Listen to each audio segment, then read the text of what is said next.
Good morning, everyone. Thank you for joining me today. My name is Aroma, and I'm here to talk about something that keeps many of us in fintech awake at night building financial systems that actually scale. Today, we are diving deep into engineering Athena, a journey of building a scalable, resilient, and compliant financial trading platform.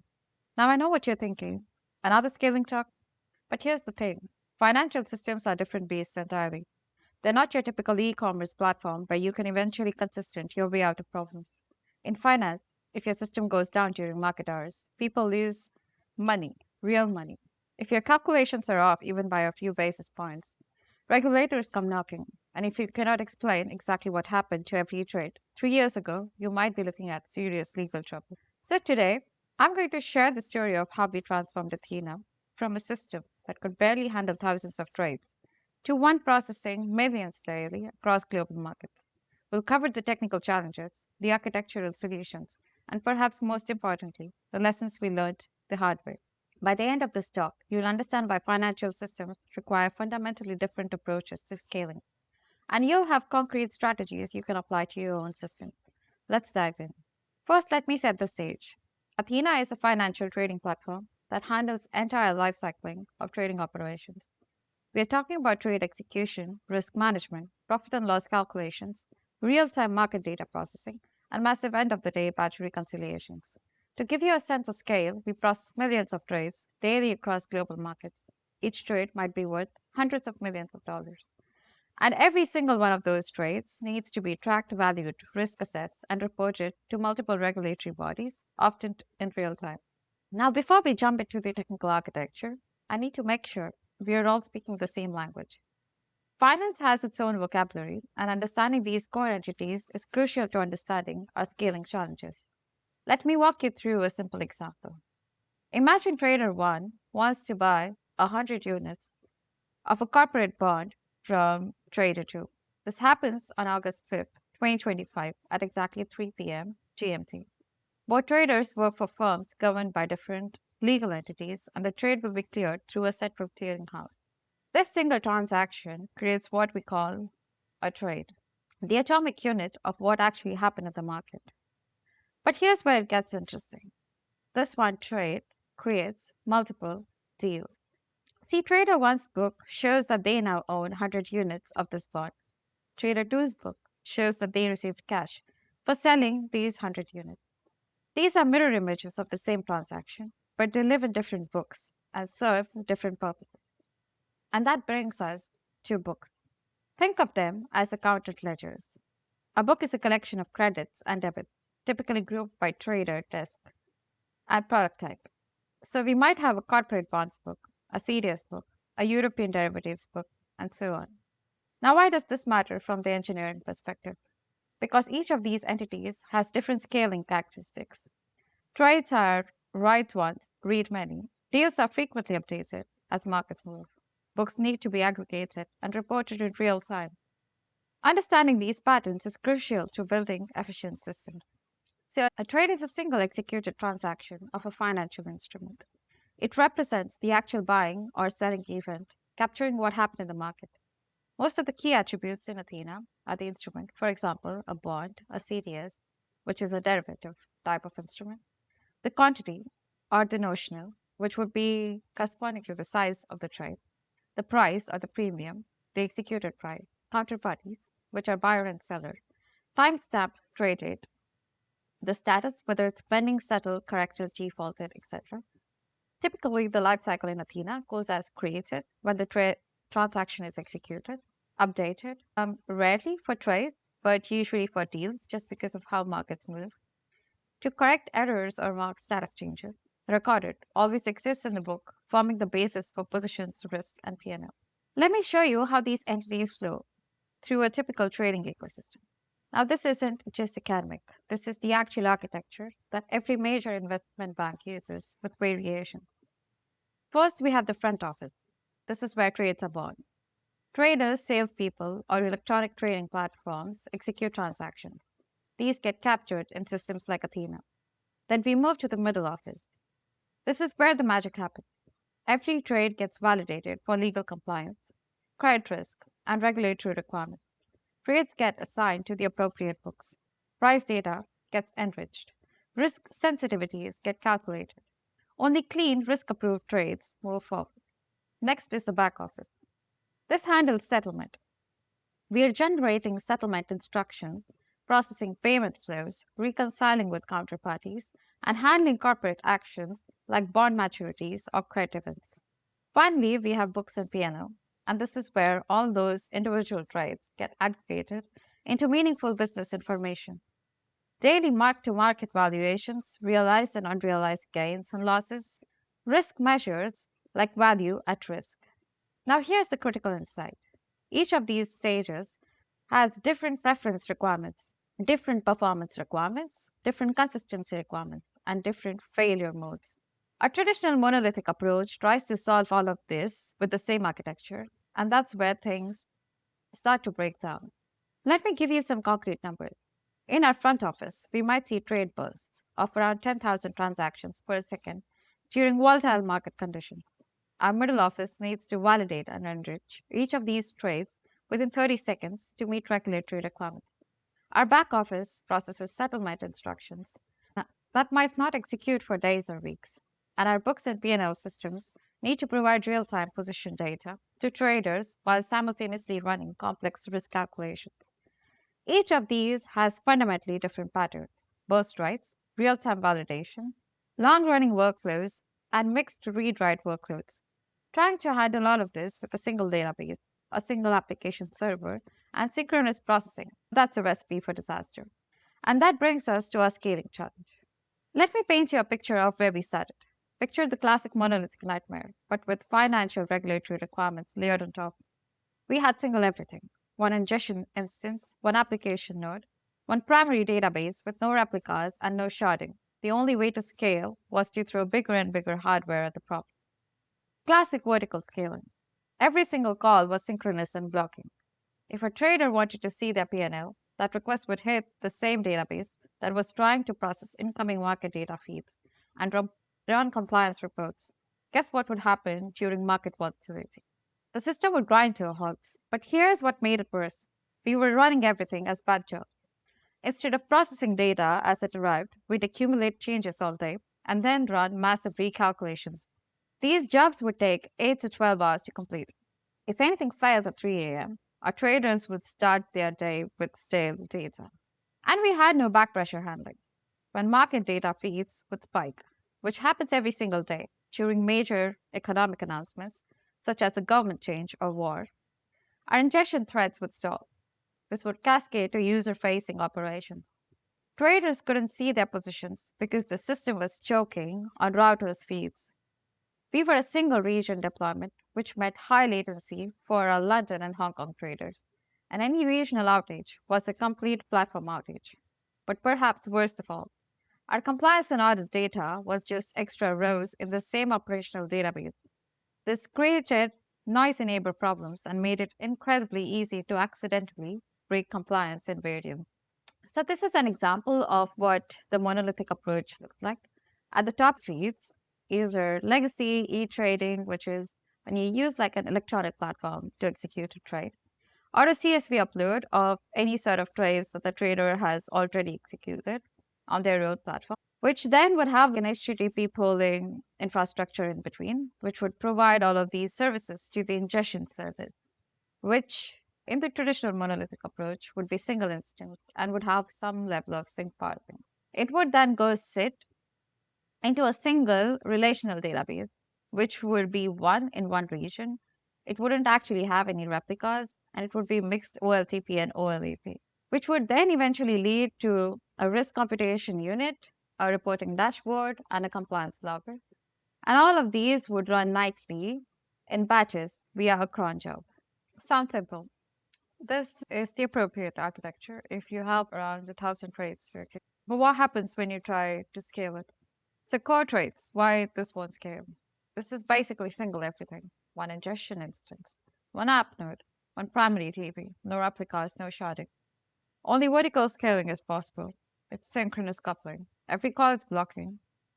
Compute and reporting sit directly on the OLTP tables. Mixed workloads on one DB. Ingestion writes Risk analytics, dashboards, and compliance all hammer the same tables and the same indices. This is batch mentality. So heavy recalculation runs, which run nightly via cron job instead of streaming or incremental computation. No back pressure. So every time there's a spike in feed volume, it will stall ingestion threads and cascade to users. Single region, so higher latency for global users, and any regional outage would equal platform outage. Ad hoc compliance, so audit is just a few extra rows in the same DB. The schema rigidity, so no event versioning. Schema changes require coordinated downtime. Adventure time. We're going to find out what happens when we scale this architecture. This is a graphical representation of what the ingester service feels like when there's millions of trays coming in every day. It probably feels like this. And this is probably what the database looks like. So every box in this particular database is actually the same deal. It probably differs from each other by a few parameters, on certain days by one parameter. Here's a simple example that illustrates the core problem. Let's say we have deal one that evolves over time. On day one, we are holding instrument one worth $100. On day two, the market moves. So we are now holding $300 worth. Day three, $500, and so on. The name approach is to store a complete record for each day. But think about what it means at scale. We're talking about millions of deals, each potentially changing daily over years of trading history. That's terabytes of mostly redundant data. But here's the real kicker. P&L needs to be calculated not just daily, but sometimes every minute during volatile markets. Our traders need to see real time profit and loss as positions change. So now we need to index all of this data by date, by instrument, by book, by trader, and we need these queries to be fast even as our data grows exponentially. And that's just the beginning of our data challenges. The redundancy of previous records can be addressed by relational databases based on the dates. The normalized table of changes cannot be guaranteed to function well because of what factors in the deals change. The regime can change, legal entities can change, instrument can change, and pricing can change.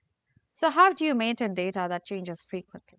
In financial markets, data is usually dependent upon each other. For instance, if there is a credit event, it leads to the evaluation of an instrument, which leads to the change in deal state, which eventually leads to a change in P&L. And the traders only care about the change in P&L. On the other hand, because of the magic of the markets, which is a two-layer chaos model, there could be a change in the value of the instrument that cascades into a change in P&L. What this means is all of these calculations are basically dependent on each other and each other's state. Let me give you a concrete example. Here's deal one over 4 days. We are holding instrument one worth $100. The same instrument now is worth 150 due to market movement. The market crashed on the third day, and we are now holding $50 worth of that instrument. On the fourth day, there was a corporate action that was taken, and instrument one gets converted into instrument 12, which is a cash flow instrument worth $30. Now imagine you're a regulator asking, show me the complete audit trail of deal one. You need to reconstruct not just the value changes, but the instrument evolution, the corporate actions, the legal entity changes, everything. Traditional relational databases start to buckle under this kind of complexity. Normalized tables can't handle the unpredictable schema changes. Full snapshots create massive storage overheads. Point in time queries require increasingly complex joins as the data grows. And here's what really keeps database administrators up at night: log contention. And during peak trading hours, especially around market open and close, we are seeing massive concurrent updates to the same records. Thousands of traders are updating their positions simultaneously. Market data feeds are updating instrument prices every millisecond. Risk systems are recalculating exposures in real time. All of this happening on the same set of database tables with the same indexes. The result: query performance that degrades over time. Backup and risk restore operations that take longer than the business day, and a system that becomes increasingly fragile as it grows. So that was our reality. A system that worked fine for thousands of trades but completely fell apart at millions. A system where adding new features meant risking the stability of existing operations. A system where our brilliant traders were spending more time waiting for screens to refresh than actually trading. Something had to change. And that brings us to our solution. Our first breakthrough came from a simple observation. Most of the time, when data changes, only a small subset of dependent calculations actually need to be updated. So here we are marking up functions with dependency decorators. When we calculate position value, we are dependent on instrument ID and market data. When we calculate base currency value, we are dependent on position value and FX rates. The magic happens when something changes. If the price of instrument 1 moves, our dependency graph automatically identifies every calculation that depends on instrument 1 and triggers only those updates. Before this change, a single price movement would trigger a full recalculation of potentially thousands of positions. Now we only recalculate what actually changed. This single architectural change reduced our end of day processing time from 8 hours to 5 hours. But more importantly, it made real time updates feasible. Instead of minute long delays for our P&L updates, we were getting sub second responsiveness. Our second major breakthrough was rethinking how we store data that changes frequently. This is what a deal looks like, evolving over days. In the traditional approach, we are storing complete records every day, even when 49 out of the 50 fields haven't changed. It's massively wasteful. In our Delta approach, we store the full record once, the first date. Then we only store what actually changes. Obviously, you have to maintain the head state for the day you're doing the processing. Day 2 might just be a price change. J3 might just be quantity and status change. And here's the clever part. We can reconstruct any points in time view by applying deltas sequentially. Now let's talk about geographic distribution. In finance, this isn't just about performance. It's about regulatory requirements and disaster recovery. Our primary trading hubs are in New York and London, close to major exchanges. Each location has a primary database instance with three local replicas for IO optimization. But here's the tricky part.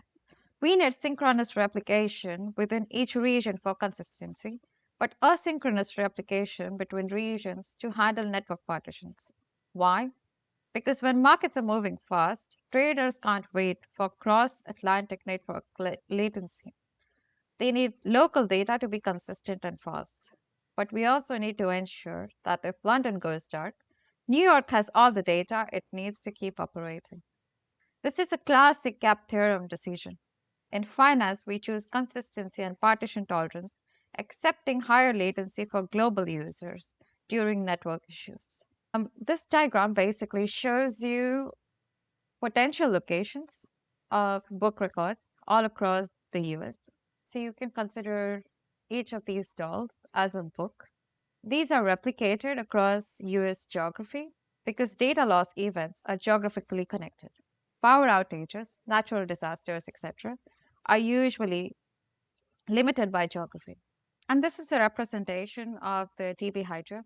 So as you can see, each of the deals is replicated multiple times across different database instances. This is possibly what it looks like across the globe. Usually, when trading, most deals are limited to certain regions because of legal entities. So you can see that data is replicated across the US, across Europe, across Australia, and then there is a specific DB that maintains all of the trades that are cross regional or cross legal entity based. What this helps at is computing at scale. This helps us parallelize as much as possible. Because of the nature of markets, trading is usually regionally legal entity based. Athena maintains a different instance for cross legal entity trades, often using clever techniques to add a third leg to the trade to be able to compute efficiently, making for some very clever corner cases. For instance, if there's a trade that is cross legal entity, Athena will create a trade in, say, legal entity associated with legal entity North America and one associated with a legal entity in Europe, a deal that is associated with a legal entity in North America, and a deal that is associated with a legal entity in Europe, and a third deal that is associated with ghost legal entities between North America and Europe, which is stored in a completely separate TP, so that the data that exists only in the North American markets and the data that exists only in the European markets can be computed in parallel, independently of each other. Our end of day calculations used to be a single massive monolithic process.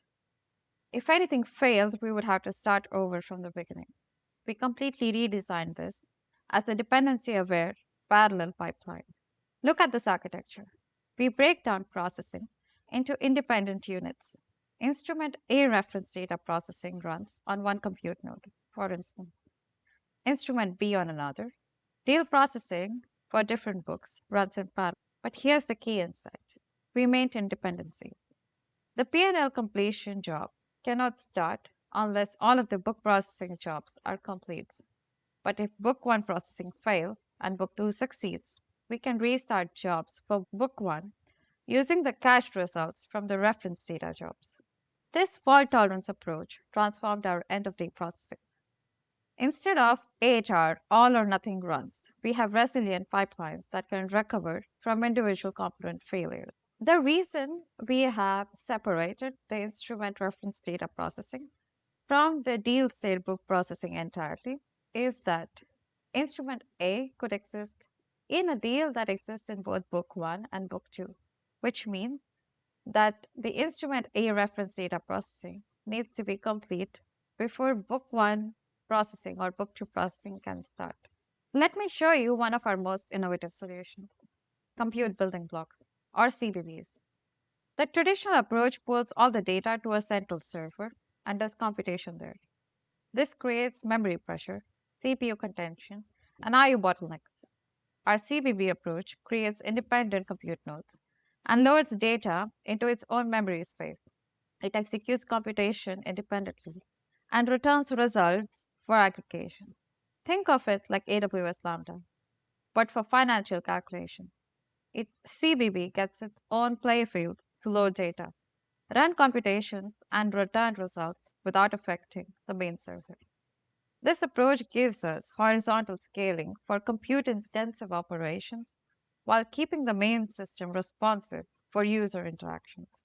So, for instance, if you consider each of these as books all across the globe, and for this particular example, if we are processing the book service processing for the end of day calculations in Europe, each of these books, usually a book runs on multiple CBB nodes, but for this instance, each of these books could be sent to a particular CBB as a reference, and the CBB then communicates with the HydroDB to load the book details and all of the deals in one particular book, which are unrelated to all of the deals in all of the other books.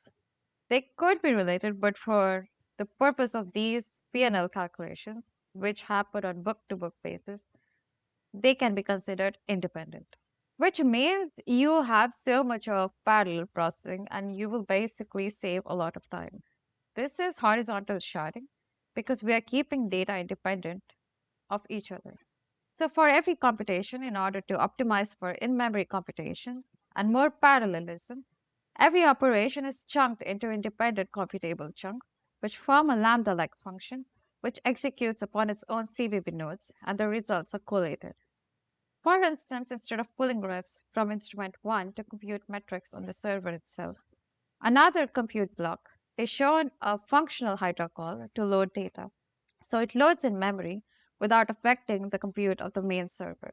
Basically, each doll gets its own playfield to be unraveled and raveled. Before we move on, let me touch on something critical, compliance architecture. In finance, compliance isn't an afterthought. It's a core architectural requirement. We learned this the hard way.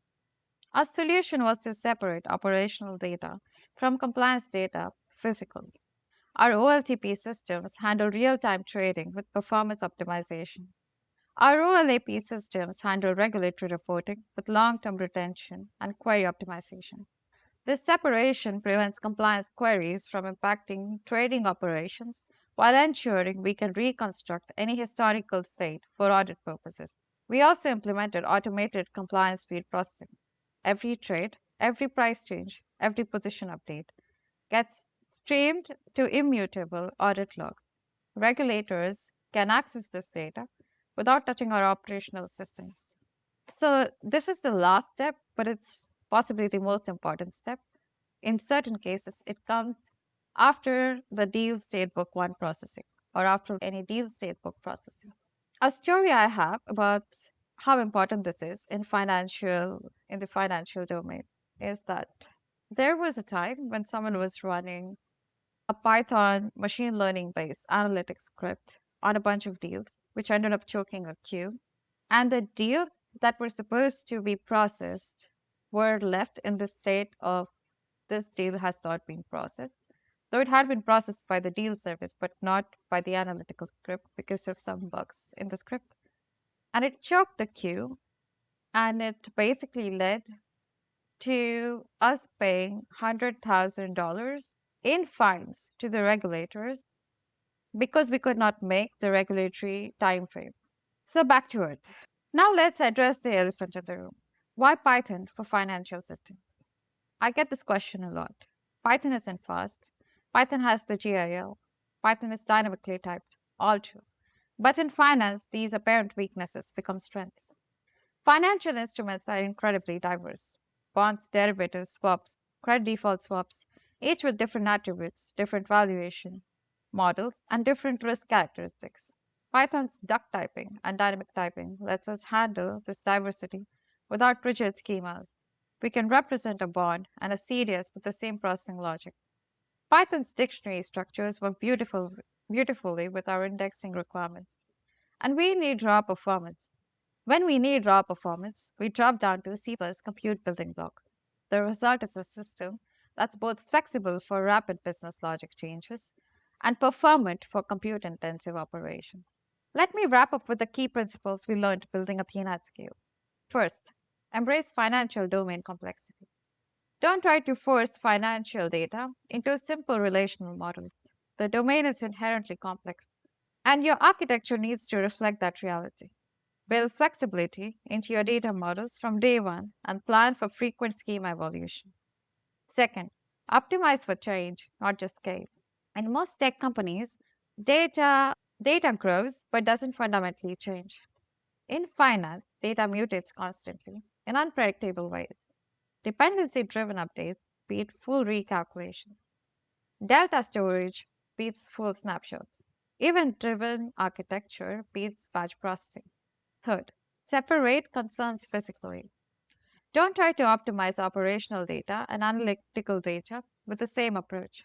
They have fundamentally different access patterns and requirements. Fourth, design for failure. In finance, failure isn't just an inconvenience, it's a regulatory event, as I mentioned before.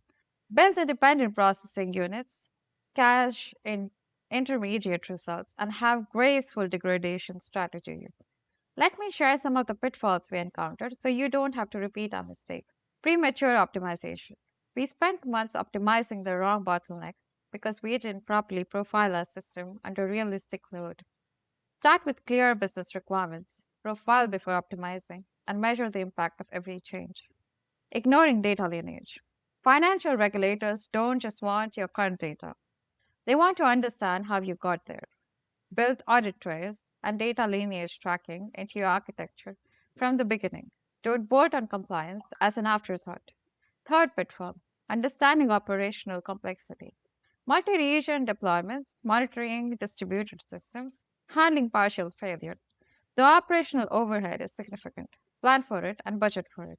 Looking ahead, the financial technology landscape is evolving rapidly. Stream processing technologies like Kafka are becoming the standard for real time analytics. Event sourcing is gaining adoption for complete audit trails. On the regulatory side, we are seeing increasing demand for real time reporting. Cloud adoption is accelerating, even in highly regulated industries. Data residency and sovereignty requirements are becoming more complex. Privacy regulations like GDPR are impacting how we handle financial data. Building scalable financial systems is one of the most challenging problems in software engineering. You're dealing with regulatory complexity, massive scale, real time requirements, and zero tolerance for errors. But it's also incredibly rewarding.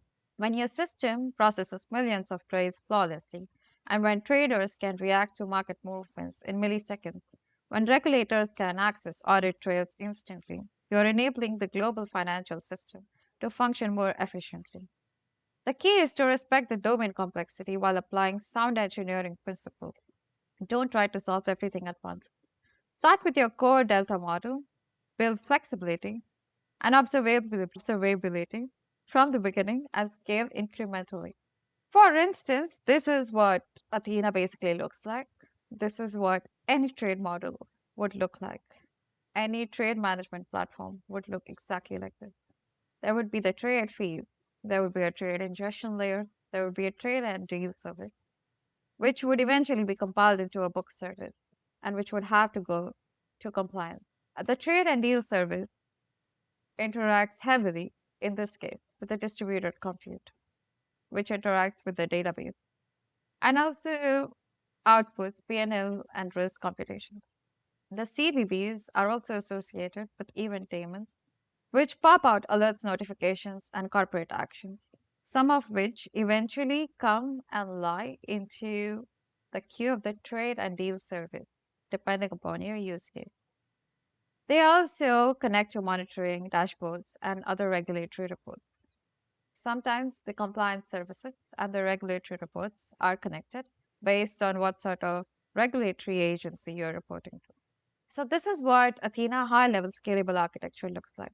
We looked at the trade ingestion layer, we looked at queues, we looked at the trade service, the deal service, and the book service, which is associated with the compliance service.